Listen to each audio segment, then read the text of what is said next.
नमस्कार। देश काल में आपका स्वागत है। मैं हूं मुकेश कुमार।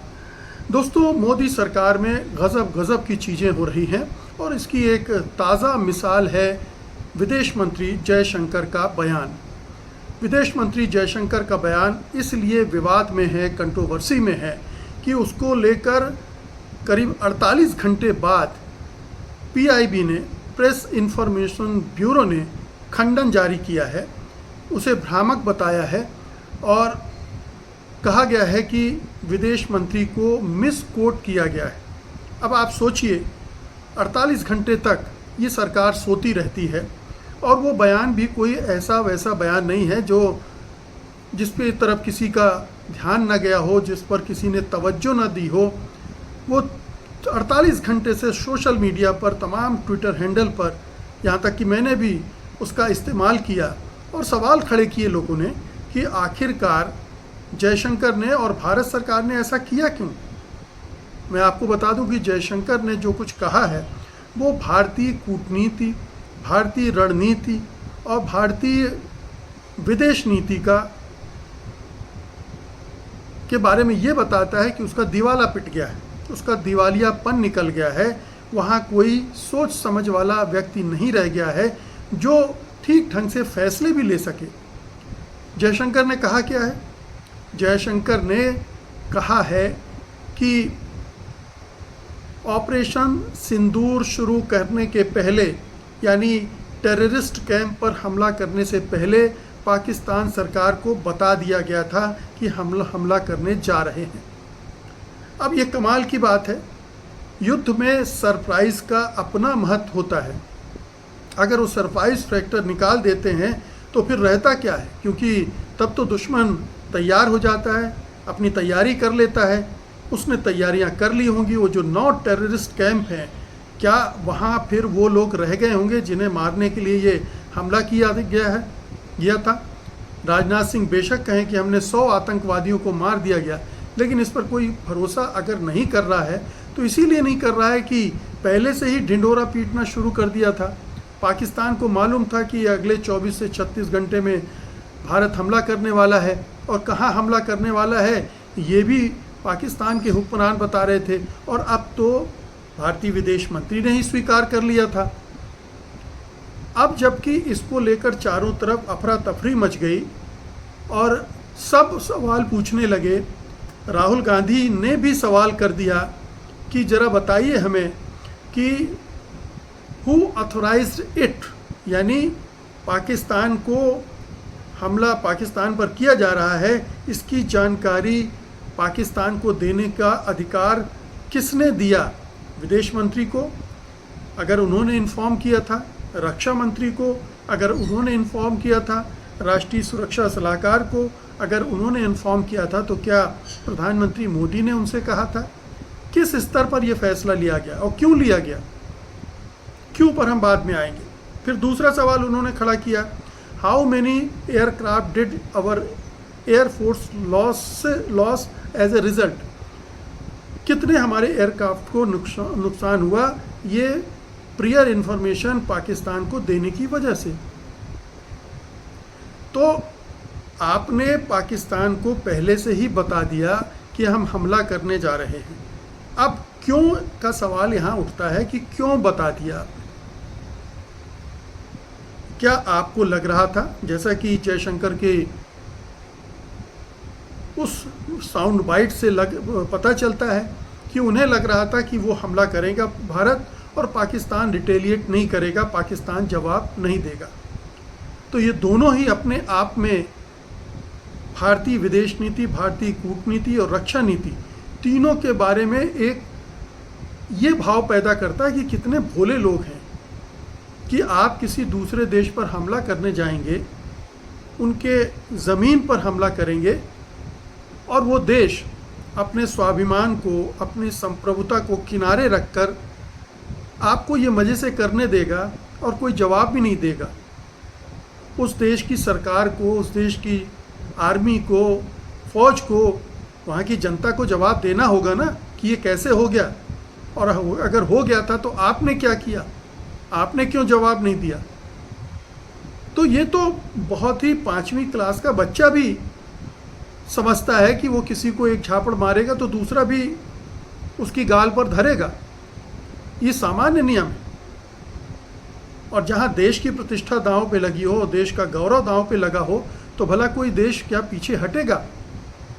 लेकिन हमारे जो नेतागण हैं, जो लीडरशिप है, वो इतनी भोली है, इतनी बेचारी है, इतनी नासमझ है, इतनी ना तजुर्बेकार है कि वो इतना सीधी सी बात भी वो नहीं समझ रही थी और उसने हमला कर दिया।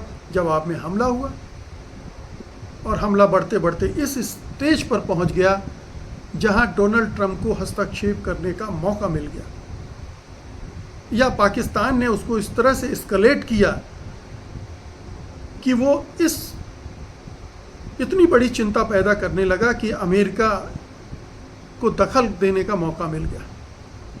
तो हमारी कूटनीति किस तरह से धराशायी हो गई इस तरह की भूलों की वजह से। मैं इसमें फिर आऊँगा, लेकिन पहले ये समझ लें कि पीआईबी ने आखिरकार 48 घंटे बाद ऐसा क्यों किया। जाहिर है कि वो डैमेज कंट्रोल करना चाहती थी। बाद में देर से समझ में आया इस सरकार को कि ये तो अपने पैरों पर कुल्हाड़ी मारने जैसा है, ये सेल्फ गोल जैसा है कि हम ही ने बता दिया था पाकिस्तान को कि हमला करने जा रहे हैं और आप तैयार हो जाओ हमको जवाब देने के लिए। उसको तैयारी का मौका दे दिया। तो ये जब ये नैरेटिव पूरे देश भर में फैल रहा है, फैलने लगा, तो सरकार की फजीयत होने लगी, सरकार की जगहंसाई होने लगी। न केवल हिंदुस्तान में बल्कि पाकिस्तान में तो इसका मजाक बनाया जा रहा है और दूसरे देशों में भी, बाहर भी उसकी चर्चा शुरू हो गई है। तो ये घबराहट पैदा हुई होगी मोदी सरकार में कि अरे ये क्या हो गया। और इसके बाद डैमेज कंट्रोल की एक्सरसाइज शुरू की गई।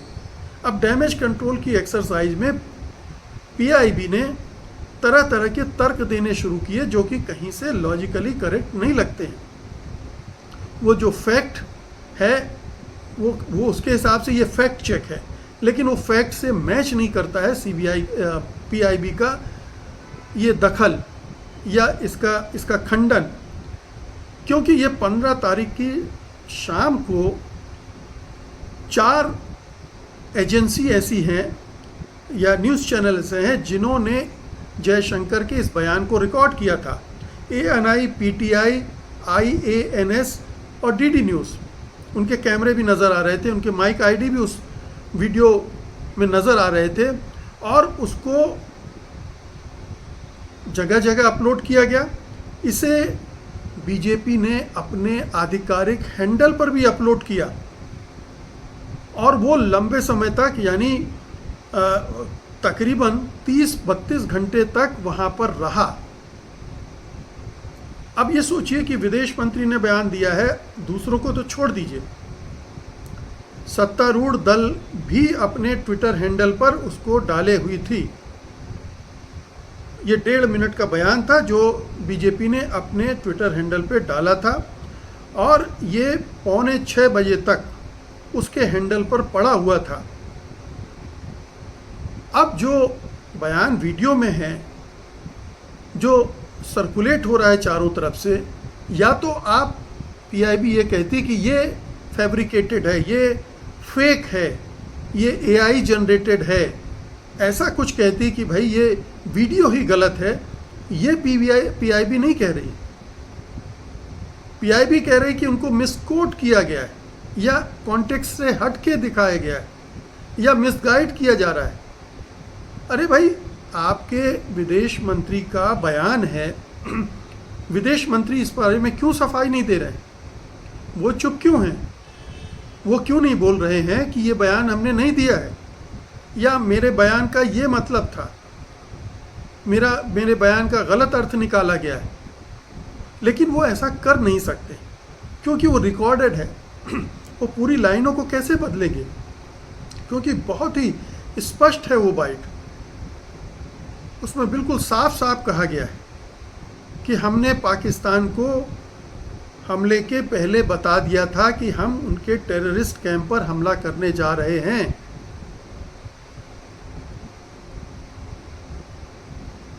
और उन्होंने जवाबी हमला कर दिया। तो क्या मोदी सरकार, विदेश मंत्री, रक्षा मंत्री ये मानकर बैठे थे, या ये उन्होंने सोचा था कि एक नूरा कुश्ती होगी, हम एक दिखाने के लिए, भारतीयों को थोड़ा सा दिग्भ्रमित करने के लिए, उन्हें यह जताने के लिए कि हमने कार्रवाई कर दी है, इस तरह की कार्रवाई प्लान की थी, जो कि सर्जिकल स्ट्राइक पहले भी ये सरकार करती रही है, चाहे उड़ी के बाद हो और चाहे फिर पुलवामा के बाद बालाकोट में की गई हो। क्या ये उसी तरह की एक फर्जी स्ट्राइक का प्लान किया था सरकार ने, और उसे उम्मीद थी कि पाकिस्तान कोऑपरेट करेगा, पाकिस्तान जवाबी हमला नहीं करेगा या छिटपुट कुछ कर देगा और उसका काम हो जाएगा। लेकिन ये तो हुआ नहीं, क्योंकि पाकिस्तान ने इस सूचना का इस्तेमाल अपनी तैयारी के लिए कर लिया।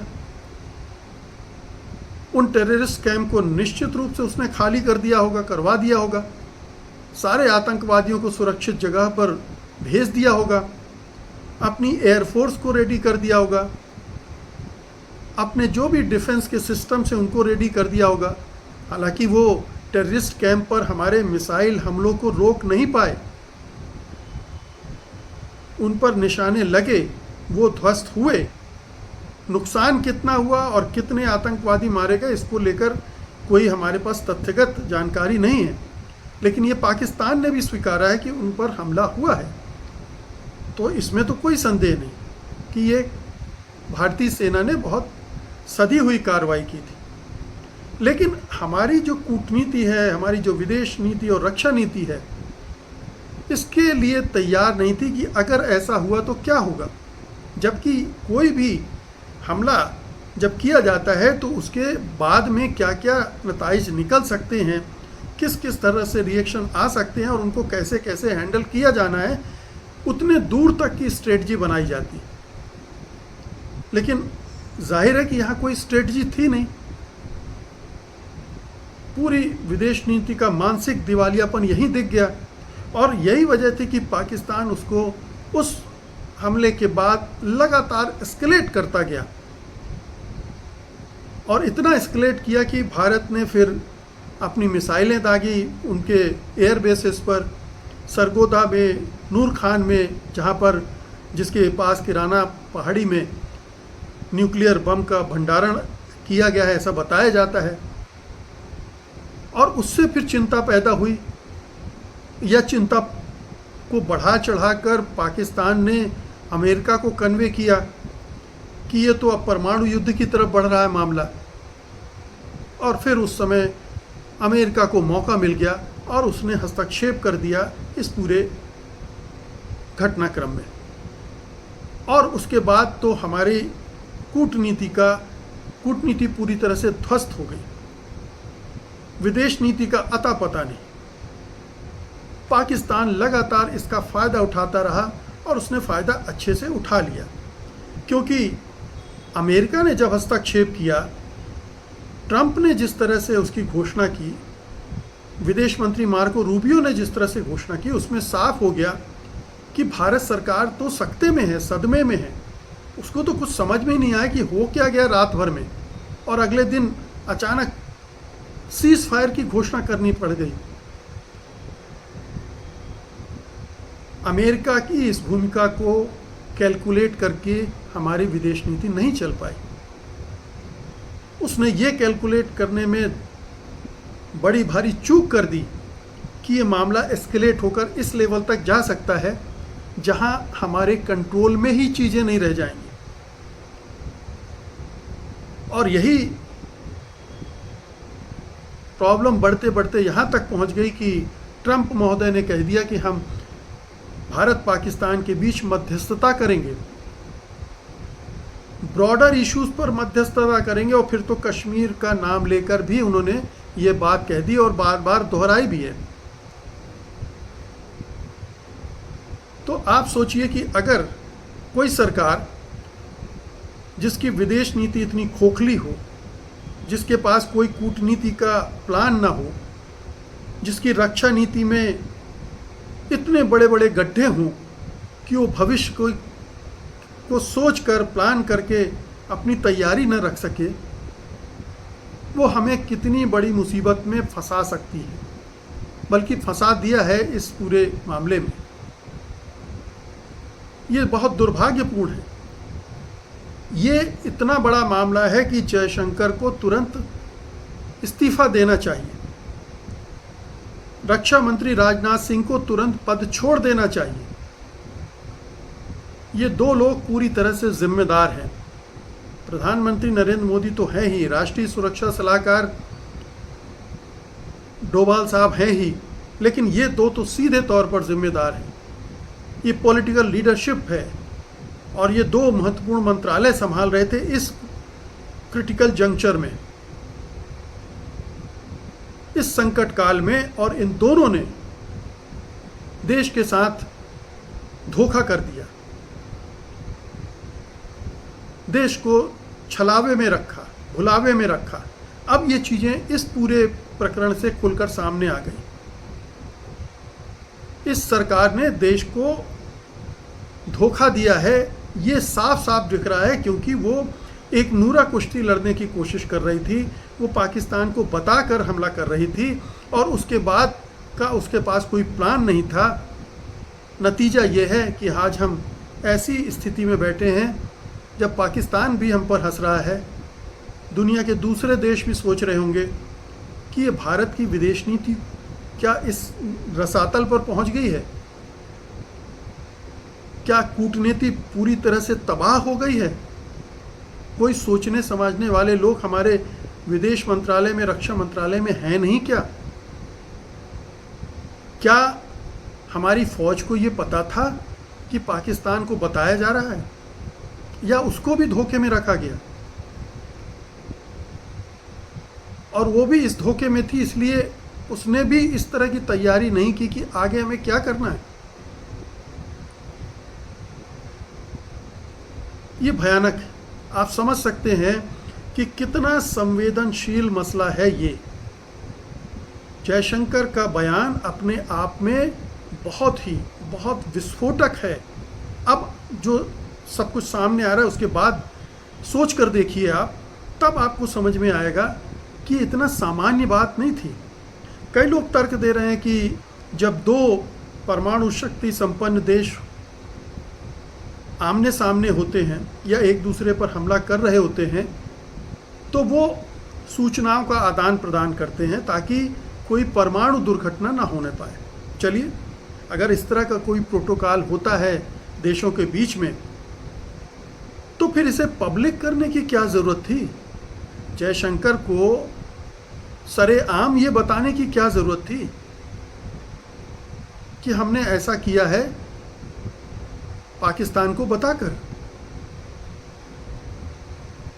ये सेल्फ गोल है, ये अपने पैरों पे कुल्हाड़ी मारना है, अपनी गर्दन खुद काट लेना है। और अपनी गर्दन इन दोनों नेताओं की छोड़ दीजिए, ये तो देश सफ़र करेगा ना। ये तो जो गलतियां हुई हैं, ये तो आने वाली कई सरकारों को भुगतनी पड़ेंगी। कई सरकारें इससे जूझेंगी। जो छवि अंतर्राष्ट्रीय बनी होगी इस गुफफ से, उसका तो कोई तोड़ तुरंत नहीं निकाला जा सकेगा। अब अगर आपको अंतर्राष्ट्रीय स्तर पर बातचीत करनी पड़ेगी, कश्मीर पर मीडिएशन लेना पड़ेगा, पाकिस्तान खुलकर बढ़ चढ़कर बातें करेगा। भले ही प्रधानमंत्री ने कह दिया हो कि बात होगी तो आतंकवाद और पीओके पर होगी, लेकिन बच्चा भी जानता है कि जब आप टेबल पर बैठोगे तो केवल आपकी नहीं चलेगी, उधर वाला भी अपना पक्ष रखेगा। और जो मध्यस्थ है और उसे अगर पता है कि ये पूरी प्रॉब्लम क्या है, तो वो तो दोनों पक्षों को साथ लेकर चलना चाहेगा किसी सलूशन के लिए। तो ये खेल तो कर दिया है जयशंकर जी, रक्षा मंत्री राजनाथ सिंह जी, प्रधानमंत्री मोदी जी, और इस सब के लिए आप जिम्मेदार हैं। आपको देश से माफ़ी मांगनी चाहिए और कम से कम इन दो मंत्रियों के इस्तीफे तुरंत होना चाहिए।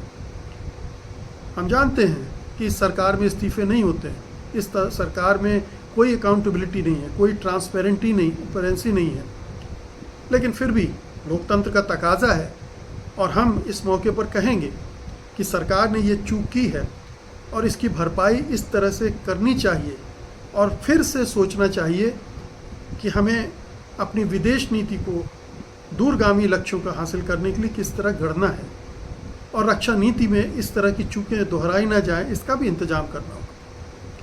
बहुत बहुत शुक्रिया आपका, धन्यवाद, नमस्कार।